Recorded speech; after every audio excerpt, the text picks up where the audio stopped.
സാമ്പത്തികമായി മുന്നേറിയവൻ എന്നല്ല, ആരോഗ്യത്തിൽ മുന്നിലുള്ളവൻ എന്നല്ല, സമൂഹത്തിൽ മാന്യതയുള്ളവൻ എന്നല്ല. നിങ്ങൾ നാട്ടിലെ പ്രധാനമന്ത്രിയാകാൻ കഴിഞ്ഞാൽ, നിങ്ങളുടെ രാജ്യത്തിന്റെ പ്രസിഡന്റ് ആകാൻ കഴിഞ്ഞാൽ, ഏറ്റവും ചുരുങ്ങിയത് നിങ്ങളുടെ വാർഡിലോ അതല്ലെങ്കിൽ നിങ്ങളുടെ പഞ്ചായത്തിലോ കോർപ്പറേഷനിലോ ഒരു മെമ്പറെങ്കിലുമായി ആളുകളുടെ ആദരവും ബഹുമാനവും ഏറ്റുവാങ്ങാൻ കഴിഞ്ഞാൽ നിങ്ങൾ വിജയികളായി എന്നല്ല അല്ലാഹു സുബ്ഹാനഹു വ തആല പറയുന്നത്. മറിച്ച് നിങ്ങളുടെ പ്രവർത്തനത്തിലൂടെ, നിങ്ങളുടെ വിശ്വാസത്തിലൂടെ, നിങ്ങളുടെ ജീവിതത്തിൽ നിങ്ങൾ സ്വീകരിച്ച മാർഗങ്ങളിലൂടെ, നിങ്ങൾ സഞ്ചരിച്ച വഴിയിലൂടെ, നിങ്ങൾ സ്വീകരിച്ച പ്രവർത്തനങ്ങളിലൂടെ ആര് നരകത്തിൽ നിന്ന് അകറ്റപ്പെടുകയും അല്ലാഹുവിന്റെ സ്വർഗത്തിലേക്ക് എത്തിക്കപ്പെടുകയും ചെയ്യുന്നുവോ ഫഖദ് ഫാസ, അവൻ വിജയിച്ചു.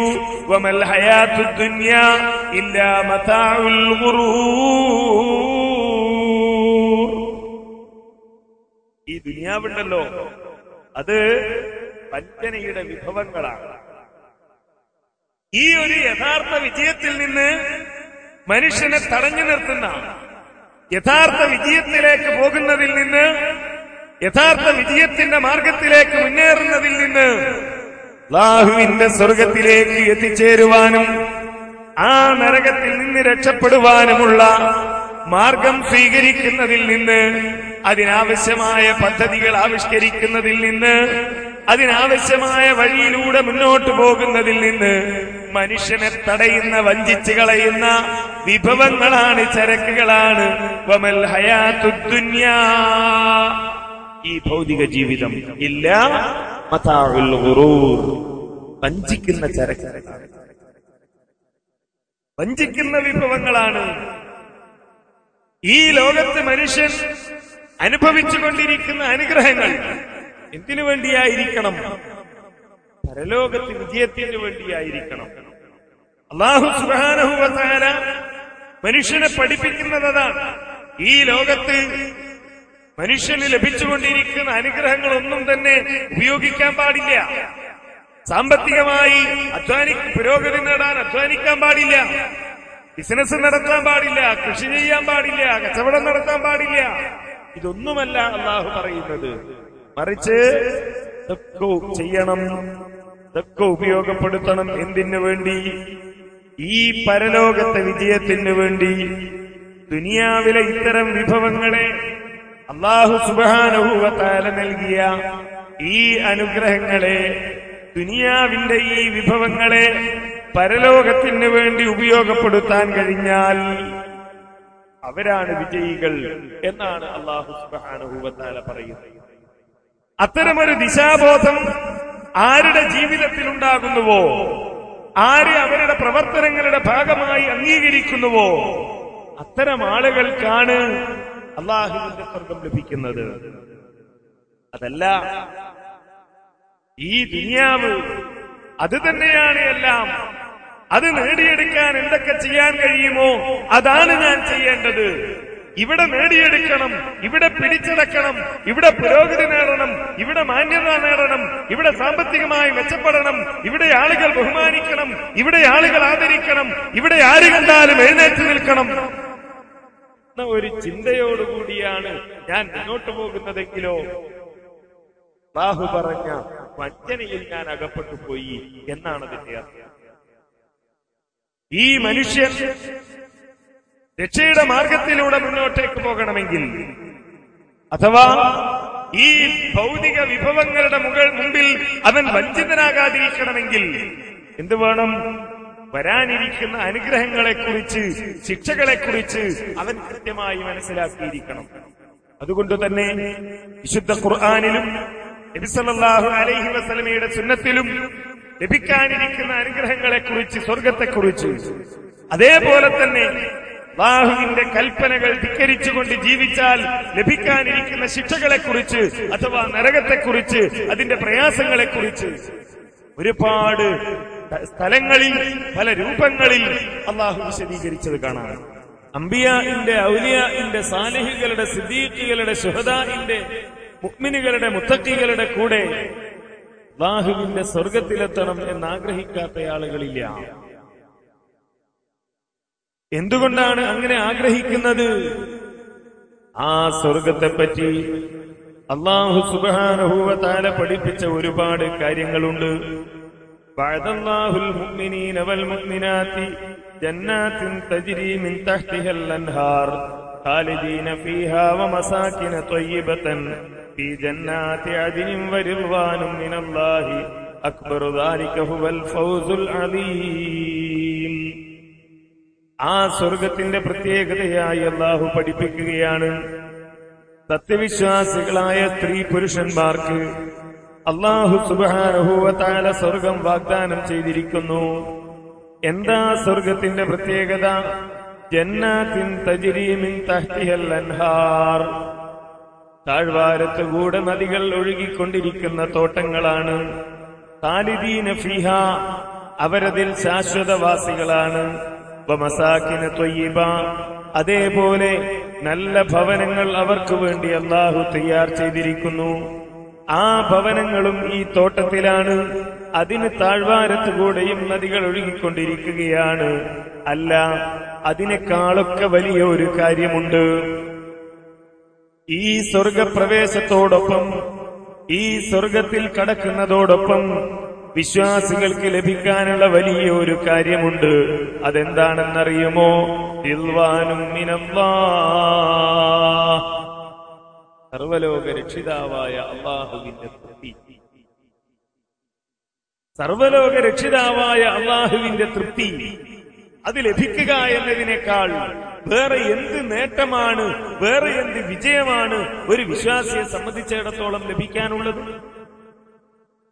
മക്കൾ മാതാപിതാക്കളുടെ തൃപ്തി നേടിയെടുക്കാൻ വേണ്ടി പ്രവർത്തിക്കാറുണ്ട്. നമ്മളൊക്കെ നാട്ടുകാരെന്നെപ്പറ്റി തൃപ്തിപ്പെടണം, എന്നെപ്പറ്റി നല്ലത് പറയണം, എന്നെപ്പറ്റി നല്ല അഭിപ്രായം നാട്ടുകാരുടെ ഇടയിൽ ഉണ്ടാവണം എന്ന് വിചാരിച്ച് പ്രവർത്തിക്കാറുണ്ട്. എന്റെ സംഘടനയിലെ നേതാക്കന്മാര് എന്നെപ്പറ്റി നല്ലത് പറയണം എന്ന് വിചാരിച്ച് ഞാൻ പ്രവർത്തിക്കാറുണ്ട്.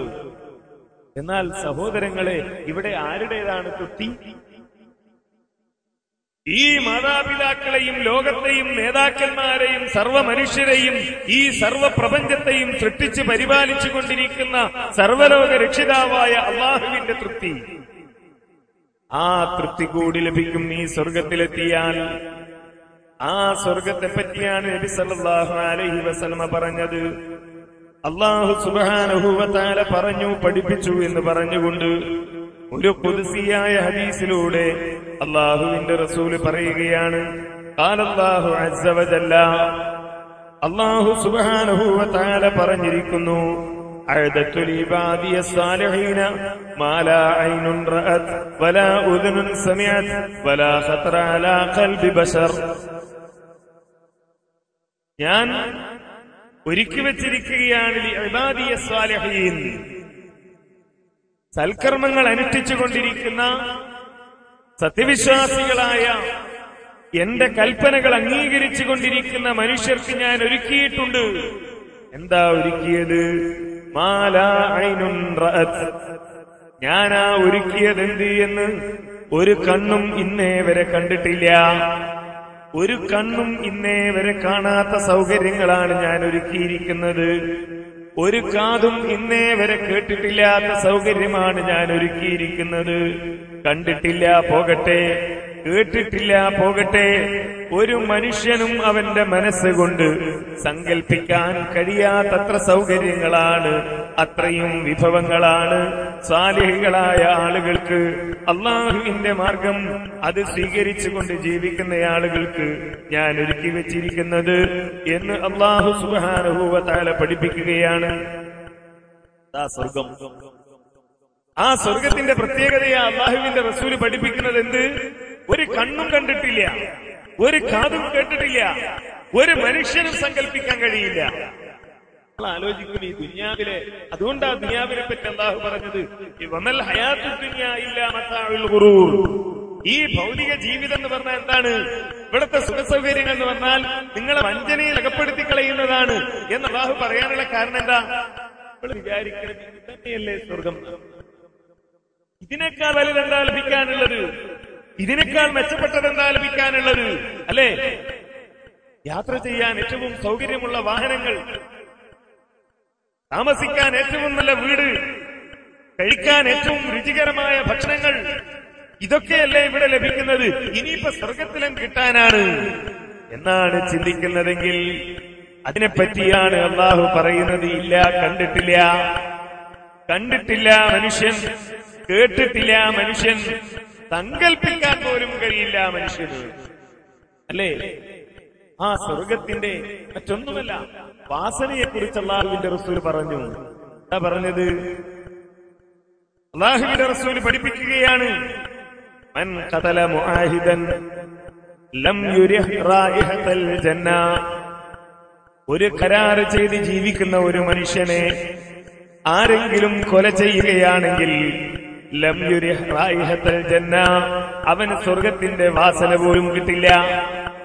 സാന്ദർഭികമായി സൂചിപ്പിക്കട്ടെ, മനസ്സിലാക്കണം. നമ്മൾ ഒരു ജനാധിപത്യ രാജ്യത്ത് ജീവിക്കുന്ന ആളുകളല്ലേ നമ്മൾ. ഈ രാജ്യത്ത് ജീവിക്കുന്ന ഓരോ മനുഷ്യരും പരസ്പരം ചില കരാറുകളിൽ ഏർപ്പെട്ട് ജീവിക്കുന്നവരാണ്, അല്ലേ? ഞാൻ ഈ രാജ്യത്തെ പൗരനായി ജീവിക്കുമ്പോ ഇവിടത്തെ ഗവൺമെന്റിനോട്, ഇവിടത്തെ മനുഷ്യരോട് ചില കരാറുകളുണ്ട്. ഈ രാജ്യത്തിന്റെ നിയമം വ്യവസ്ഥക്കെതിരായി ഞാൻ പ്രവർത്തിക്കില്ല. ഈ രാജ്യത്തെ ഏതെങ്കിലും പൗരന്റെ ജീവൻ അപകടപ്പെടുന്ന രൂപത്തിൽ ഞാൻ പ്രവർത്തിക്കില്ല.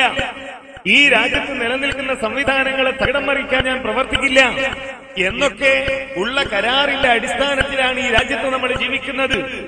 അങ്ങനെ കരാറിൽ ജീവിക്കുന്ന മനുഷ്യരോടാണ് അള്ളാഹുവിന്റെ റസൂൽ പറയുന്നത്, മൻ ഖതല മുആഹിദൻ.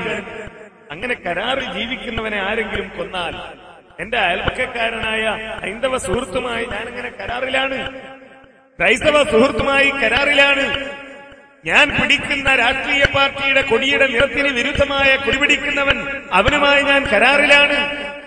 അങ്ങനെ കരാറിൽ ഏർപ്പെട്ട ഒരുത്തനെ എനിക്കങ്ങനെ കൊല്ലാൻ കഴിയും? അങ്ങനെ കരാറിലുള്ള ഒരു മനുഷ്യന്റെ വീട്ടിലേക്ക് എനിക്കെങ്ങനെ ബോംബെറിയാൻ കഴിയും? അങ്ങനെ കരാറിലുള്ള ഒരു മനുഷ്യൻ യാത്ര ചെയ്യുന്ന വാഹനം തടഞ്ഞു നിർത്തി എനിക്കെങ്ങനെ അവനെ വെട്ടിക്കൊല്ലാൻ കഴിയും? കാരണം അങ്ങനെ കൊന്നാൽ ലം യുരിഹ് റായിഹത്തൽ ജന്ന, സ്വർഗത്തിൽ പ്രവേശിക്കില്ല എന്നല്ല അള്ളാഹുവിന്റെ റസൂൽ പറഞ്ഞത്. സ്വർഗത്തിന്റെ വാസന പോലും ലഭിക്കില്ല. സ്വർഗത്തിന്റെ വാസന പോലും ലഭിക്കില്ല. എന്താ സ്വർഗത്തിന്റെ വാസനയുടെ പ്രത്യേകത? വഇന്ന റീഹഹാ തൂജദു മിൻ മസീറത്തി 40 ആമാ. ആ സ്വർഗത്തിന്റെ വാസന ഒരാൾ സഞ്ചരിക്കുന്നു 40 കൊല്ലം. 40 കൊല്ലം തുടർച്ചയായി ഒരാൾ സഞ്ചരിക്കാൻ. അങ്ങനെ സഞ്ചരിച്ചാൽ അയാൾ എത്ര ദൂരത്തെത്തുമോ, ആ സഞ്ചരിച്ച സ്ഥലത്ത് നിന്ന് അയാൾ എത്ര ദൂരെയാണോ എത്തി നിൽക്കുന്നത്, അത്ര ദൂരത്തിലെത്തും സ്വർഗത്തിന്റെ വാസന. സ്വർഗത്തിന്റെ പരിമളം, സ്വർഗത്തിന്റെ സുഗന്ധം 40 കൊല്ലത്തെ വഴിദൂരമെത്തുന്നതാണ്. അത്രയും ദൂരം ഈ കരാറിൽ ഏർപ്പെടുന്ന ആളെ കൊല്ലുന്നവൻ എത്തിപ്പെടില്ല എന്നതോടൊപ്പം നാം മനസ്സിലാക്കേണ്ട വിഷയവുമായി ബന്ധപ്പെട്ട കാര്യമായി പറയുന്നത് എന്താണ്? ഇത്രയും പരിമളമുള്ളതാണ് സ്വർഗം, ഇത്രയും സുഗന്ധമുള്ളതാണ് സ്വർഗം. അല്ലാഹു സുബ്ഹാനഹു വ തആല ഇങ്ങനെയുള്ള സ്വർഗമാണ് വിശ്വാസിക്ക് വേണ്ടി തയ്യാർ ചെയ്തത്. ആ സ്വർഗമോ, ആ സ്വർഗത്തിന്റെ ഓരോന്നും പ്രത്യേകതയുള്ളതാണ്, ഓരോന്നും സവിശേഷതയുള്ളതാണ്. സ്വർഗത്തിന്റെ വാതിലുകൾ സല്ലല്ലാഹു അലൈഹി വസല്ലമ പഠിപ്പിച്ചു, ആതി ബാബൽ ജന്നതി യൗമൽ ഖിയാമ. ഖിയാമത്ത് നാളിൽ ഞാൻ സ്വർഗത്തിന്റെ വാതിലിനടുത്തെത്തും, സ്വർഗത്തിന്റെ വാതിലിനരികിൽ ഞാൻ എത്തും. ഫാസ്തഫ്തിഹു, എന്നിട്ട് ഞാൻ ആ വാതിൽ തുറക്കാൻ ആവശ്യപ്പെടും അതിന്റെ കാവൽക്കാരോട്. ഫയഖൂലുൽ ഖാസിൻ, ഈ സ്വർഗത്തിന്റെ കാവൽക്കാരൻ എന്നോട് ചോദിക്കുകയാണ്, മൻ അന്ത, ആരാ നിങ്ങള്? നിങ്ങൾ വന്നിട്ട് ഈ സ്വർഗത്തിന്റെ വാതിൽ തുറക്കാൻ പറയുന്നു, ആരാ നിങ്ങൾ എന്ന് ചോദിക്കുമ്പോ ഞാൻ പറയും ഫാഖൂലു മുഹമ്മദ്, ഞാൻ പറയും മുഹമ്മദാണ് ഞാൻ. അസ്റഫുൽ ഖൽഖായ ഈ ലോകത്തെ അള്ളാഹുവിന്റെ സൃഷ്ടികളുടെ കൂട്ടത്തിൽ ഏറ്റവും ഉത്തമനും ഉന്നതനുമായ മുഹമ്മദാണ് ഞാൻ എന്ന് നബി സല്ലല്ലാഹു അലൈഹി വസല്ലമ പറയുമ്പോ ഫയഖൂൽ, ആ കാവൽക്കാരൻ പറയുകയാണ്, ബിക ഉമിർതു, അങ്ങ് പറഞ്ഞാൽ തുറക്കാനാണ് ഞാൻ കൽപ്പിക്കപ്പെട്ടിരിക്കുന്നത്. ലാ അഫ്തഹു ലിഅഹദിൻ ഖബ്ലക, അങ്ങേക്ക് മുമ്പ് ആർക്കും ഈ സ്വർഗത്തിന്റെ വാതിൽ ഞാൻ തുറക്കുകയില്ല എന്ന് സ്വർഗത്തിന്റെ കാവൽക്കാരൻ പറയും. സ്വർഗത്തിന് വാതിലുകളുണ്ട്. ആ വാതിലുകളുടെ കൂട്ടത്തിലുള്ള വാതിൽ ഏറ്റവും ആദ്യം തുറക്കുന്നതാര്? ആർക്കു വേണ്ടി? നബി സല്ലല്ലാഹു അലൈഹി വസല്ലമക്ക് വേണ്ടി. അതേപോലെ തന്നെ സ്വർഗത്തിന് വാതിലുകളുണ്ട് എന്ന യാഥാർത്ഥ്യം വിശുദ്ധ ഖുർആനും സ്ഥിരീകരിക്കുകയാണ്. വസീഖല്ലദീന തഖൗ റബ്ബഹും ഇലൽ ജന്നത്തി സുമറാ ഹത്താ ഇദാ ജാഊഹാ വഫുതിഹത് അബ്വാബുഹാ വഖാല ലഹും ഖസനതുഹാ സലാമുൻ അലൈക്കും തിബ്തും ഫദ്ഖുലൂഹാ ഖാലിദീൻ. അല്ലാഹുവിന്റെ നിർദ്ദേശങ്ങൾ അംഗീകരിച്ചുകൊണ്ട് ഈ ലോകത്ത് ജീവിച്ച ആളുകൾ കൂട്ടമായി തെളിക്കപ്പെടുകയാണ് സ്വർഗത്തിന്റെ അരികിലേക്ക്. അങ്ങനെ സ്വർഗത്തിന്റെ അരികിലേക്ക് അവരെത്തുമ്പോ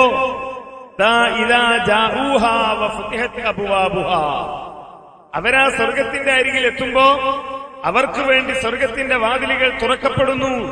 വഖാല ലഹും ഖസനതുഹാ സലാമുൻ അലൈക്കും തിബ്തും. സ്വർഗത്തിന്റെ കാവൽക്കാര് ഈ മനുഷ്യരോട് പറയുന്നത് എന്താ? അല്ലാഹുവിന്റെ സമാധാനം നിങ്ങൾക്കുണ്ടാകട്ടെ, അല്ലാഹുവിന്റെ സമാധാനം നിങ്ങൾക്കുണ്ടാകട്ടെ. അതോടൊപ്പം തന്നെ നിങ്ങൾ നല്ലത് ചെയ്തിരിക്കുന്നു, നിങ്ങൾ സൽക്കർമ്മങ്ങൾ പ്രവർത്തിച്ചിരിക്കുന്നു എന്ന് പറഞ്ഞുകൊണ്ട് ഈ സ്വർഗത്തിന്റെ കാവൽക്കാരായ മലക്കുകൾ വിശ്വാസികളെ സ്വാഗതം ചെയ്യും. നബി സല്ലല്ലാഹു അലൈഹി വസല്ലമ പഠിപ്പിച്ച അതേ കാര്യം അല്ലാഹു സുബ്ഹാനഹു വ തആലയും വിശദീകരിക്കുകയാണ്. അതോടൊപ്പം തന്നെ നബി സല്ലല്ലാഹു അലൈഹി വസല്ലമ പറഞ്ഞു, സ്വർഗത്തിന്റെ വിവിധ വാതിലുകളെ കുറിച്ച്, വിവിധ സൽക്കർമ്മങ്ങൾ ചെയ്യുന്ന ആളുകളെ കുറിച്ച്, ഫമൻ കാന മിൻ അഹ്ലിസ് സ്വലാത്തി ദുഇയ മിൻ ബാബിസ് സ്വലാത്ത് വമൻ കാന മിൻ അഹ്ലിൽ ജിഹാദി ദുഇയ മിൻ ബാബിൽ ജിഹാദ് വമൻ കാന മിൻ അഹ്ലിസ് സിയാമി ദുഇയ മിൻ ബാബിർ റയ്യാൻ വമൻ കാന മിൻ അഹ്ലിസ് സദഖത്തി ദുഇയ മിൻ ബാബിസ് സദഖ. അല്ലാഹുവിന്റെ റസൂല് പഠിപ്പിക്കുക, ഈ സൽക്കർമ്മങ്ങളൊക്കെ ചെയ്ത ആളുകൾക്ക് നല്ല നിസ്കാരക്കാരൻ, അയാൾക്ക് നിസ്കാരക്കാരുടെ വേണ്ടി പ്രത്യേകമായ വാതിൽ, നോമ്പുകാർക്ക് വേണ്ടി റയ്യാൻ എന്ന വാതിൽ, അതേപോലെ തന്നെ സദഖ ചെയ്ത ആളുകൾക്ക് പ്രത്യേകമായ വാതിൽ ഒക്കെ പറഞ്ഞപ്പോ അബൂബക്കർ സിദ്ദീഖ് റളിയല്ലാഹു അൻഹു ചോദിക്കുക, ഖാല അബൂബക്കർ റളിയല്ലാഹു അൻഹു ബിഅബി അൻത വ ഉമ്മി യാ റസൂലല്ലാഹ് മാ അലാ മൻ ദുഇയ മിൻ തിൽകൽ അബ്വാബി മിൻ ളറൂറത്തിൻ ഫഹൽ യുആ അഹദുൻ മിൻ തിൽകൽ അബ്വാബി കുല്ലിഹാ. താങ്കളുടെ റസൂലേ, അങ്ങിങ്ങനെ നിസ്കാരക്കാരൊരു വാതിലൂടെ കടക്കുമെന്ന് പറഞ്ഞു, നോമ്പുകാരൊരു വാതിലൂടെ കടക്കുമെന്ന് പറഞ്ഞു, സദഖ നൽകുന്നവൻ, ജിഹാദ് നടത്തുന്നവൻ ഓരോ വാതിലുകളിലൂടെ കടക്കുമെന്ന് പറഞ്ഞു. അല്ലാഹുവിന്റെ റസൂലേ, എന്റെ സംശയം, ആ എല്ലാ വാതിലിലും കൂടെ ഒരാൾക്ക് കടക്കാൻ പറ്റുമോ? ആ എല്ലാ വാതിലിലും കൂടെ ഒരാൾക്ക് കടക്കാൻ പറ്റുമോ? നോക്കൂ, അതാ സഹാബികളുടെ ജീവിതം അങ്ങനെയാണ്. നമ്മൾ ആലോചിക്കേണ്ട, ഇതൊക്കെ ചെയ്തിട്ട് ആർക്കാ സ്വർഗത്ത് പോകാൻ കഴിയും? അല്ലേ? നിസ്കരിക്കുക, നോമ്പെടുക്കുക, സകാത്ത് നൽകുക, സദഖ ചെയ്യുക, ഹജ്ജ് ചെയ്യുക, സൽക്കർമ്മങ്ങൾ ചെയ്യുക, ഇതൊക്കെ ചെയ്തിട്ട് അല്ലാഹുവും അവന്റെ റസൂലും പറഞ്ഞ ഈ കണ്ട സംഗതികളൊക്കെ ചെയ്തിട്ട് ഇപ്പൊ സ്വർഗത്തിലെത്താൻ കഴിയുമോ? പ്രയാസല്ലേ ഈ ലോകത്ത്, അല്ലേ? പലിശ വാങ്ങാതെ, പലിശ കൊടുക്കാതെ, അതുമായി ബന്ധപ്പെടാതെ ജീവിക്കാൻ കഴിയുമോ? ഈ ലോകത്ത് അത്യാവശ്യമൊക്കെ മദ്യപിക്കാതെ ജീവിക്കാൻ കഴിയോ? കണ്ണും കാതും കയ്യും കരളും എല്ലാം അള്ളാഹുവിന്റെ മാർഗത്തിൽ സമർപ്പിച്ചുകൊണ്ട് ജീവിക്കാൻ കഴിയോ മനുഷ്യന്? പ്രായോഗികമാണോ അത്? അള്ളാന്റെ റസൂലിന്റെ കാലത്ത് കഴിയും. കാരണം എന്താ? അള്ളാന്റെ റസൂൽ അവിടെ ഉണ്ട്. നമുക്കതിന് കഴിയോ എന്ന് ചിന്തിക്കുന്ന ആളുകളുണ്ട്. സഹോദരന്മാരെ, ആലോചിച്ചു നോക്കൂ, ആ ചിന്തയുടെ മറുവശം എന്താണ്? ആരാ നമ്മളോടങ്ങനെ ജീവിക്കാൻ കഴിയുമെന്ന് പറഞ്ഞത്? ആരാ അങ്ങനെ ജീവിച്ചാൽ സ്വർഗം തരാമെന്ന് പറഞ്ഞത്? സർവലോക രക്ഷിതാവായ അല്ലാഹുവല്ലേ. അപ്പോ ആ അല്ലാഹുവിനെ അറിയാം ഈ ലോകത്ത് ആർക്കും അങ്ങനെ ചെയ്യാൻ കഴിയില്ലെന്ന്. എന്നിട്ടാണോ നമ്മളോട് ചെയ്യാൻ പറയുന്നത്? അങ്ങനെ ചെയ്താൽ സ്വർഗം തരാമെന്ന് അല്ലാഹുവല്ലേ പറയുന്നത്. അതിന്റെ അർത്ഥം ചെയ്യാൻ കഴിയുമെന്ന് തന്നെയാണല്ലോ. നമ്മുടെ കഴിവിന്റെ പരമാവധി നന്മകൾ അംഗീകരിച്ചുകൊണ്ട് നന്മകൾ പകർത്തിക്കൊണ്ട് ജീവിക്കാൻ കഴിയുമെന്ന് തന്നെയല്ലേ അല്ലാഹുവിന്റെ ആ വാഗ്ദാനത്തിന്റെ അർത്ഥം. ഈ ചോദ്യം കേട്ടിട്ട് അല്ലാഹുവിന്റെ റസൂല് ഈ പറഞ്ഞത് കേട്ടിട്ട് അല്ലാഹുവിന്റെ റസൂലിനോട് അബൂബക്കർ സിദ്ദീഖ് റളിയല്ലാഹു അൻഹു ചോദിക്കുന്നത്, റസൂലേ, ഒരു വാതിലൂടെങ്കിലും എനിക്ക് കയറാൻ കഴിയുമെന്നല്ല, ആ എല്ലാ വാതിലൂടെയും ഒരാൾക്ക് കയറാൻ കഴിയോ? സല്ലല്ലാഹു അലൈഹി വസല്ലമയുടെ മറുപടി, നഅം, അതേ അബൂബക്കറെ, എല്ലാ വാതിലൂടെയും കടക്കാൻ കഴിയും. വഅർജു അൻ തകൂന മിൻഹും, അങ്ങ് അവരിൽപ്പെട്ടവനാകണം എന്ന് ഞാൻ ആഗ്രഹിക്കുകയാണ്. അങ്ങ് അവരിൽപ്പെട്ടവനാകണം എന്ന് ഞാൻ ആഗ്രഹിക്കുകയാണ് എന്ന് നബി സല്ലല്ലാഹു അലൈഹി വസല്ലം അബൂബക്കർ റളിയല്ലാഹു അൻഹുവിനോട് മറുപടി പറയുകയാണ്.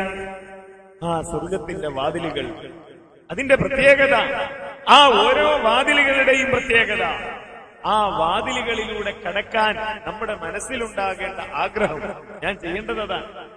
ഈ ഹദീസ് നമ്മെ പഠിപ്പിക്കുന്നതാണ്. എന്ത്? ഈ എല്ലാ വാതിലിലൂടെയും കടക്കാൻ എനിക്ക് കഴിയണം. അതിനാവശ്യമായ പ്രവർത്തനങ്ങളിൽ ഏർപ്പെടാനുള്ള ആഗ്രഹം എന്റെ മനസ്സിലുണ്ടാകണം. അതിനുവേണ്ടിയുള്ള ശ്രമം എന്റെ ഭാഗത്ത് നിന്നുണ്ടാകണം. അത് കഴിയും എന്ന വിശ്വാസത്തോടുകൂടി ഞാൻ പ്രവർത്തിക്കണം. അപ്പോഴല്ലേ ഞാൻ വിശ്വാസിയാകുന്നത്. നമ്മൾ ഈമാൻ കാര്യങ്ങളെ കുറിച്ച് പഠിച്ചിട്ടുണ്ട് മദ്രസകളിൽ, അല്ലേ? നേരത്തെ ഞാൻ പറഞ്ഞല്ലോ, ഈമാൻ കാര്യം എത്രയാണെന്ന് ചോദിച്ചാൽ ഈ മുമ്പിലിരിക്കുന്ന കുട്ടി വരെ പറയും, എത്രയാ? 6, അല്ലേ? എന്താ ഈ ഈമാൻ കാര്യങ്ങൾ എന്ന് പറഞ്ഞാൽ? നമ്മൾ പലരും തെറ്റിദ്ധരിച്ച ഒരു വിഷയമുണ്ട്. ഇസ്ലാം കാര്യം എന്ന് പറഞ്ഞാൽ എന്താ? 2 ഷഹാദത്ത് കലിമ, നിസ്കാരം, നോമ്പ്, സക്കാത്ത്, ഹജ്ജ്, ഇതൊക്കെ എന്താണ്? ചെയ്യാനുള്ളതാണ്. ഈമാൻ കാര്യം എന്ന് പറഞ്ഞാലോ അത് വിശ്വസിക്കാനുള്ളതാണ്. ഈമാൻ കാര്യം എന്ന് പറഞ്ഞാൽ അത് വിശ്വസിക്കാനുള്ളതാണ്. ഇസ്ലാം കാര്യങ്ങൾ എന്ന് പറഞ്ഞാലോ ചെയ്യാനുള്ളതാണ് എന്ന ഒരു ധാരണ നമ്മിൽ വന്നുപോയി. എന്നാൽ സഹോദരന്മാരെ, സഹോദരിമാരെ, ഈമാൻ കാര്യമെന്ന് പറഞ്ഞാൽ അത് വിശ്വസിക്കാൻ മാത്രമുള്ളതല്ല.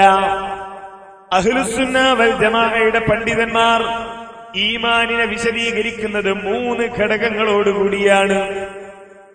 3 ഘടകങ്ങൾ. ഞാൻ ഒരു കാര്യത്തിൽ എനിക്ക് ഈമാനുണ്ട്, അള്ളാഹുവിൽ ഞാൻ വിശ്വസിക്കുന്നു എന്ന് പറയണമെങ്കിൽ അള്ളാഹ് ഉണ്ട് എന്നോ അള്ളാഹിന്റെ പ്രത്യേകതകളോ ഞാൻ വിശ്വസിച്ചാ പോരാ. പിന്നെയോ എന്റെ മനസ്സിൽ ആ വിശ്വാസം വേണം. 1. 2, ആ വിശ്വാസം ഞാൻ പ്രഖ്യാപിക്കണം. 3, ആ വിശ്വാസത്തിന്റെ പ്രതിഫലനം എന്റെ പ്രവർത്തനങ്ങളിലൂടെ ഉണ്ടാകണം. എങ്കിലേ ഈമാനാകുള്ളൂ.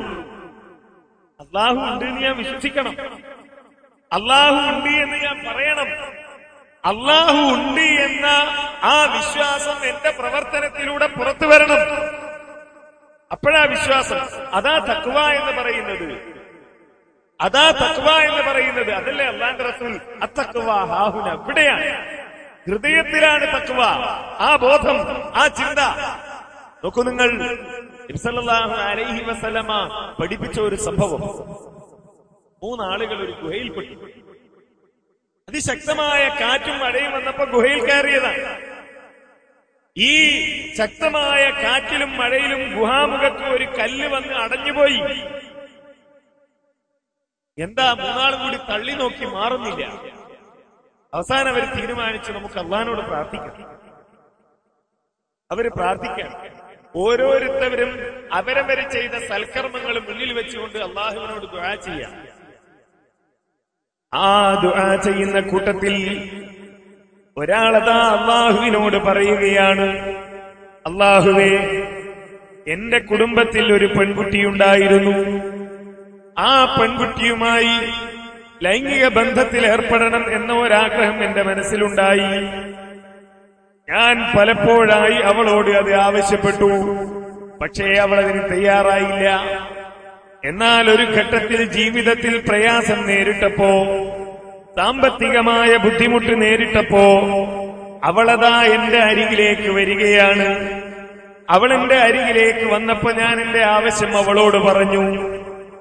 വേറെ ഒരു നിവൃത്തിയും ഇല്ലാത്തത് കൊണ്ട് അവൾ അതിന് തയ്യാറായി. ആ തിന്മ ചെയ്യാൻ ഈ പെൺകുട്ടി തയ്യാറായി.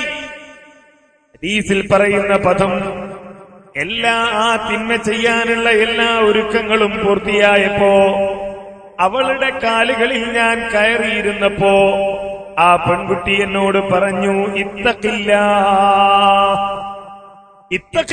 നീ അല്ലാഹുവിനെ സൂക്ഷിക്കുക, നീ അല്ലാഹുവിനെ സൂക്ഷിക്കുക എന്ന് ആ പെണ്ണ് എന്നോട് പറഞ്ഞു.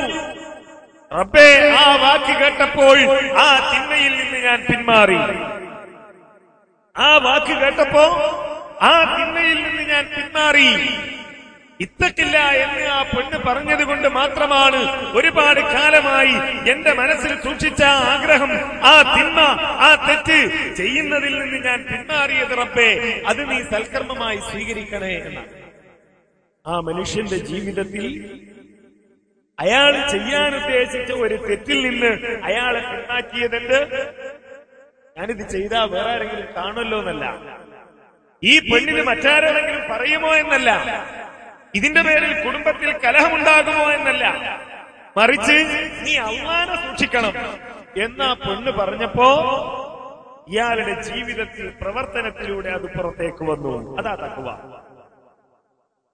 അല്ലാഹുവിനുള്ള വിശ്വാസം അതാണ്. നമ്മൾ ആലോചിക്കേണ്ട കാര്യം അതാണ്. അല്ലാഹുവിലുള്ള ഏതെങ്കിലും ഒരു വിശ്വാസത്തിന്റെ, അല്ലാഹുവിലുള്ള വിശ്വാസത്തിന്റെ പേരിൽ ജീവിതത്തിലെ ഏതെങ്കിലും തിന്മയിൽ നിന്ന് വിട്ടുനിൽക്കാൻ എനിക്ക് കഴിഞ്ഞിട്ടുണ്ടോ? ഞാൻ ഒരുപാട് തിന്മയിൽ നിന്ന് വിട്ടുനിന്നിട്ടുണ്ട്, ഒരുപാട് നന്മകൾ ഞാൻ ചെയ്തിട്ടുണ്ട്. എന്തിന്റെ പേരിൽ? ഞാൻ ഇന്ന സ്ഥലത്ത് പോയപ്പോ അവിടെ മദ്യപിക്കാൻ സൗകര്യം ഉണ്ടായിരുന്നു. മദ്യപിക്കാൻ ഒരുങ്ങിയപ്പോഴാണ് എനിക്ക് ബോധ്യപ്പെട്ടത്, എന്ത് ഞാൻ ചെയ്യുന്നത് ശരിയല്ലല്ലോ, അല്ലാഹ് കാണൂലേ എന്ന് വിചാരിച്ചിട്ടാണോ ഞാൻ മാറിയത്? അല്ല, ഞാൻ മദ്യപിക്കാനായി ആ ബാറിന്റെ അടുത്ത് എത്തിയപ്പോഴാണ് എന്റെ അയൽവാസി വരുന്നത് കണ്ടത്. അപ്പോ അവൻ എന്നെ കണ്ടാൽ നാട്ടിൽ ഇത് നാളെ പോയി പാട്ടാക്കുമല്ലോ എന്ന് ഭയപ്പെട്ട് ഞാൻ പിന്മാറി. കാണാൻ പാടില്ലാത്തടത്ത് കണ്ടപ്പോ ഞാൻ അവിടെ നിന്ന് തെന്നിമാറി, രക്ഷപ്പെട്ടു പോന്നു. ആരെ പേടിച്ചിട്ട്? എന്റെ ജീവിതത്തിൽ എനിക്കങ്ങനെ ഒരു ഉദാഹരണം പറയാൻ കഴിയോ? അല്ലാഹുവിനെ പേടിച്ചിട്ടാണ് ഞാൻ മാറിയത് എന്ന് ഉണ്ടെങ്കിൽ അതാണ് അല്ലാഹുവിനുള്ള വിശ്വാസം. വിശുദ്ധ ഖുർആനിലുള്ള വിശ്വാസം എന്താ? അല്ലാഹു സുബ്ഹാനഹു വ തആല മുഹമ്മദ് നബി സല്ലല്ലാഹു അലൈഹി വസല്ലമക്ക് ഇങ്ങനെ ഒരു ഗ്രന്ഥം അവതരിപ്പിച്ചു കൊടുത്തു എന്ന വിശ്വാസമാണോ? അല്ല. അതിനപ്പുറം ആ ഖുർആനിലുള്ള വിശ്വാസം എന്റെ ജീവിതത്തെ സ്വാധീനിക്കണം. എങ്ങനെയാ സ്വാധീനിക്കേണ്ടത്? അല്ലാഹു സുബ്ഹാനഹു വ തആല തന്നെ പറഞ്ഞല്ലോ, ലൗ അൻസൽനാ ഹാദൽ ഖുർആന അലാ ജബലിൻ ലറഅയ്തഹു ഖാശിയൻ മുതസദ്ദിഅൻ മിൻ ഖശിയത്തില്ലാഹ്. ഈ വിശുദ്ധ ഖുർആനിനെ എങ്ങാൻ ഒരു മലയുടെ മുകളിലായിരുന്നു നാം ഇറക്കിയിരുന്നതെങ്കിൽ ഒരു പർവ്വതത്തിന് മലയ്ക്ക് ചിന്തിക്കാനുള്ള കഴിവില്ല, കാര്യങ്ങളെക്കുറിച്ച് ആലോചിക്കാനുള്ള ബുദ്ധിയോ വിവേകമോ ഇല്ല. അങ്ങനെയുള്ള ഒരു മലയുടെ മുകളിലാണ് നാം ഈ ഖുർആനിനെ ഇറക്കിയിരുന്നത് എങ്കിൽ ആ മല പോലും അല്ലാഹുവിനെ കുറിച്ച് പേടിച്ച് വിറച്ചു പോകുമായിരുന്നു. അതിനെക്കുറിച്ച് പേടിച്ചിട്ട് ആ മല പോലും വിറച്ചു പോകുമായിരുന്നു എന്നാണ്.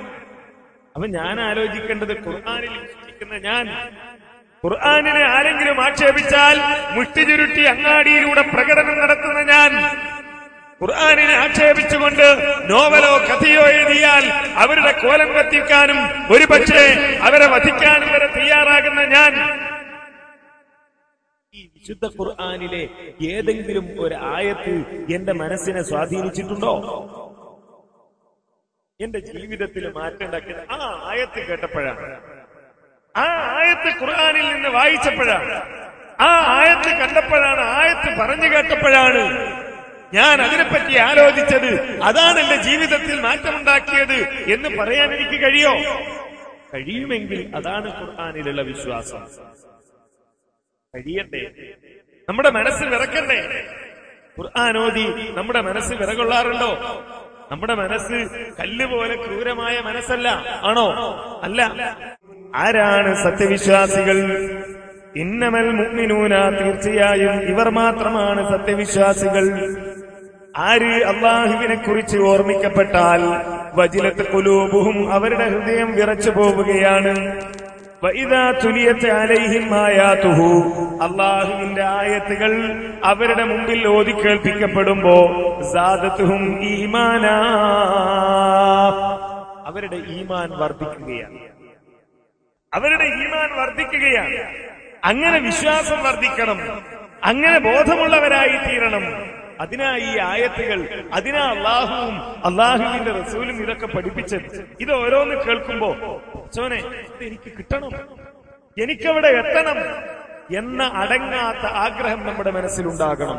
നോക്കൂ, നബി സല്ലല്ലാഹു അലൈഹി വസല്ലമ പറയാ ആ സ്വർഗത്തിലെ മണ്ണിനെ സംബന്ധിച്ച് അള്ളാഹുവിന്റെ റസൂൽ ഇസ്രായിന്റെ മിഅ്റാജിന്റെ സന്ദർഭത്തിൽ ആ സ്വർഗം കാണുവാനിടയായതുമായി ബന്ധപ്പെട്ട് വിശദീകരിക്കുന്ന ദീർഘമായ ഹദീസിൽ അള്ളാഹുവിന്റെ റസൂല് പറയുന്നു, സുമ്മ ഉദ്ഖിൽതുൽ ജന്ന, പിന്നെ ഞാൻ സ്വർഗത്തിൽ പ്രവേശിപ്പിക്കപ്പെട്ടു. ഫഇദാ ഫീഹാ ജനാബിലുൽ ലുഅ്ലുഇ വഇദാ തുറാബുഹൽ മിസ്ക്, ഇവിടെ മുത്തുകളാണ്, പവിഴങ്ങളാണ്, രത്നങ്ങളാണ്. പിന്നെയോ കസ്തൂരിയുടെ സുഗന്ധമാണ്. കസ്തൂരിയാണ് അവിടുത്തെ മണ്ണ്, കസ്തൂരിയാണ് ആ സ്വർഗത്തിലെ മണ്ണ്, അല്ലേ? ആ കസ്തൂരിയുടെ സുഗന്ധമുള്ള മുത്തുകളും പവിഴങ്ങളും നിറഞ്ഞു നിൽക്കുന്ന മണ്ണ്, ആ മണ്ണിനെ കുറിച്ച് കേൾക്കുന്ന, ആ മണ്ണിനെ കുറിച്ച് അറിയുന്ന മനുഷ്യന് ദുനിയാവിലെ സ്വത്തിന്റെ പേരിൽ എങ്ങനെ സഹോദരനെ വെട്ടിക്കൊല്ലാൻ കഴിയും? അവിടെയാ ജീവിതത്തിലേക്ക് അത് വരുന്നത്. ഇത് എനിക്ക് നഷ്ടപ്പെട്ടു പോകും. ഞാൻ അന്യായമായി എന്റെ സഹോദരന്റെ, അയൽക്കാരന്റെ, കുടുംബക്കാരന്റെ, എന്റെ തൊട്ടടുത്തുള്ള സ്ഥലമുള്ള പറമ്പുള്ള ആളുടെ സ്ഥലം അന്യായമായി ഞാൻ കൈപ്പറ്റിയാൽ ചിലപ്പോൾ ഈ ലോകത്ത് ആരും അറിഞ്ഞോളണമെന്നില്ല. ഞാനൊരു ആധാരത്തിൽ രജിസ്റ്റർ ചെയ്യുമ്പോൾ കൃത്രിമം നടത്തിയാൽ ഒരാളും അത് അറിഞ്ഞുകൊള്ളണമെന്നില്ല. പക്ഷേ അതുവഴി എനിക്ക് നഷ്ടപ്പെടാനുള്ളത് എന്താ? ഇവിടെ 1 ഏക്കർ അല്ലെങ്കിൽ 2 ഏക്കർ അല്ലെങ്കിൽ അതിനപ്പുറം കുറച്ച് സ്ഥലം കിട്ടും. അതുവഴി നഷ്ടപ്പെടുന്നതോ കസ്തൂരിയുടെ സുഗന്ധമുള്ള, കസ്തൂരിയുള്ള മുത്തും പവിഴവും നിറഞ്ഞു നിൽക്കുന്ന മണ്ണ് നഷ്ടപ്പെടുത്തേണ്ടതുണ്ടോ എന്ന് ചിന്തിക്കാനാണ് അല്ലാഹുവിന്റെ റസൂൽ ഇത് പഠിപ്പിക്കുന്നത്. ഇത് നേടിയെടുക്കാനുള്ള ആഗ്രഹം വിശ്വാസിയുടെ മനസ്സിലുണ്ടാകണമെന്നർത്ഥം. അതേപോലെ തന്നെ നേരത്തെ പറഞ്ഞു പ്രത്യേകത എന്താ? താഴ്വാരത്തുകൂടെ നദികൾ ഒഴുകിക്കൊണ്ടിരിക്കുകയാണ്. താഴ്വാരത്തുകൂടെ നദികൾ ഒഴുകിക്കൊണ്ടിരിക്കുകയാണ്. അല്ലാഹു സുബ്ഹാനഹു വ തആല തന്നെ പഠിപ്പിക്കുന്നു, മസലുൽ ജന്നത്തില്ലതി വഇദൽ മുത്തഖൂൻ ഫീഹാ അൻഹാറും മിൻ മാഇൻ ഗൈരി ആസിൻ വഅൻഹാറും മിൻ ലബനിൻ ലം യതഗയ്യർ തഅമുഹു വഅൻഹാറും മിൻ ഖംറിൻ ലദ്ദത്തിൽ ലിശാരിബീന വഅൻഹാറും മിൻ അസലിൻ മുസഫാ വലഹും ഫീഹാ മിൻ കുല്ലി സമറാത്തി വമഗ്ഫിറത്തുൻ മിൻ റബ്ബിഹിം കമൻ ഹുവ ഖാലിദുൻ ഫിന്നാരി വസുഖൂ മാഅൻ ഹമീമൻ ഫഖത്താ മാഅഹും. ആ സ്വർഗത്തിൽ ലഭിക്കാനുള്ള അനുഗ്രഹം എന്താ? അവിടെ നദികൾ ഒഴുകിക്കൊണ്ടിരിക്കുകയാണ്. ഇതിന്റെ വെള്ളത്തിന്റെ നദിയാണോ? അല്ല. വെള്ളത്തിന്റെ നദി മാത്രമാണോ? അല്ല. പിന്നെയോ ആ വെള്ളത്തിന്റെ നദിയുണ്ട് ഒരു മാലിന്യവും കലരാത്ത, ഒരു കലർപ്പുമില്ലാത്ത, ഒരു തരത്തിലുള്ള അരുചിയുമില്ലാത്ത പരിപൂർണമായ അല്ലാഹുവിന്റെ അരികിൽ നിന്നുള്ള വെള്ളം ിന്റെ നദിയുണ്ട്. അതോടൊപ്പം തന്നെ വഅൻഹാറും മിൻ ലബൻ, പാലിന്റെ നദികൾ ഒഴുകിക്കൊണ്ടിരിക്കുകയാണ്. ആ പാലിന്റെ നദി ഇങ്ങനെ ഒഴുകിക്കൊണ്ടിരിക്കുന്നു എന്ന് പറയുമ്പോ നമുക്കറിയാം, നമ്മൾ അനുഭവിച്ചറിഞ്ഞ പാല് അത് ഒരു ദിവസം തുറന്നു വെച്ചാൽ മണിക്കൂറുകൾ കൊണ്ട് കേടുവരുന്നതാണ്.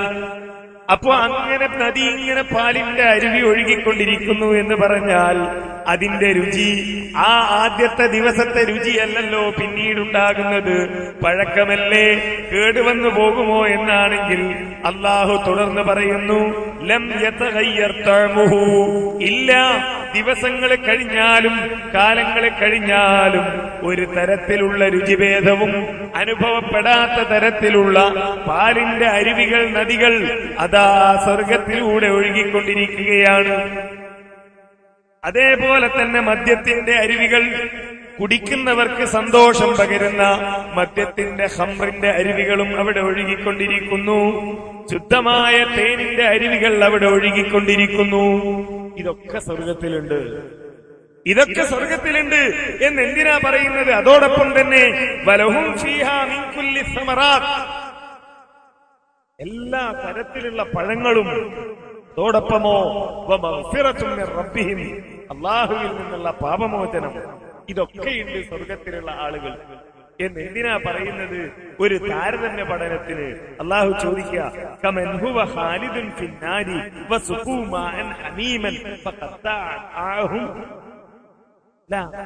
ഇതൊക്കെ ലഭിക്കുന്ന ഒരു മനുഷ്യൻ, ഈ അരുവികളിൽ നിന്ന് ഇഷ്ടം പോലെ എന്താണോ ആവശ്യം അതെടുത്ത് കുടിക്കാൻ അവസരം ലഭിക്കുന്ന ഒരു മനുഷ്യൻ, അങ്ങനെ അല്ലാഹുവിൽ നിന്ന് പാപമോചനം ലഭിക്കുന്ന ഒരു മനുഷ്യൻ, ആ മനുഷ്യനും കുടിച്ചാൽ ആമാശയം വരെ കരിഞ്ഞു പോകുന്ന തരത്തിലുള്ള ചൂടുള്ള പാനീയം കുടിപ്പിക്കപ്പെടുന്നവനും ഒരുപോലെയാണോ? ഈ അനുഗ്രഹങ്ങളുടെ പാനീയം ലഭിക്കുന്നവനും പിന്നെയോ വസുഖൂ മാഅൻ ഹമീമൻ ഫഖത്തഅഹും, ചൂടുള്ള പാനീയം കുടിപ്പിക്കപ്പെടുകയാണ്. അങ്ങനെ കുടിപ്പിക്കപ്പെടുമ്പോ എന്താ ഉണ്ടാകുന്നത്?